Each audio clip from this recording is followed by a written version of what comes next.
అమ్మో! ఈ వాయిస్ ఓవర్‌కి మాత్రం నేను చాలా కష్టాలే పడ్డానండి. Hello kitties. ఈరోజు వచ్చేసి సింపుల్‌గా అండ్ టేస్టీగా బ్యాచిలర్స్ కోసం 10-15 మినిట్స్‌లో రెడీ అయిపోతుంది ఈ వేడి వేడి పలావ్ లేదా బిర్యానీ. ముందుగా ఒక బౌల్‌లోకి చికెన్ వేసుకొని పచ్చిమిర్చి, ఉల్లిపాయలు, పుదీనా, కొత్తిమీర, సరిపడా ఉప్పు, కారం, పసుపు, ధనియాల పొడి, పెరుగు అండ్ అల్లం వెల్లుల్లి పేస్ట్ మాత్రం నాలాగా అస్సలు మర్చిపోవద్దు. నేనైతే మర్చిపోయాను. ఇవన్నీ వేసుకొని బాగా కలుపుకోవాలి. ఇవి కలుపుకున్న తర్వాత బిర్యానీ దినుసులని బాగా వేయించి పొడి చేసి ఇలా 2 స్పూన్స్ వేసుకొని దీంతో పాటుగా నిమ్మకాయ బద్ద ఎలా పిండుకొని మొత్తం మిక్స్ చేసుకొని మ్యారినేట్ చేసుకోవాలి.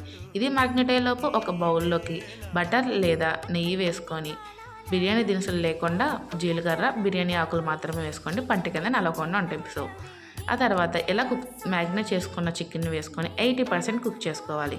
ఈ కుక్ అయిన చికెన్లోకి బాస్మతి రైస్ వేసుకొని మొత్తం సరిపడా ఉప్పు వేసుకొని మొత్తం కలుపుకోవాలి.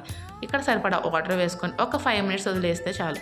సింపుల్గా అండ్ టేస్టీగా స్పైసీగా బ్యాచిలర్స్ కోసం ఈ 10 మినిట్స్ బిర్యానీ అయితే రెడీ అయిపోయింది.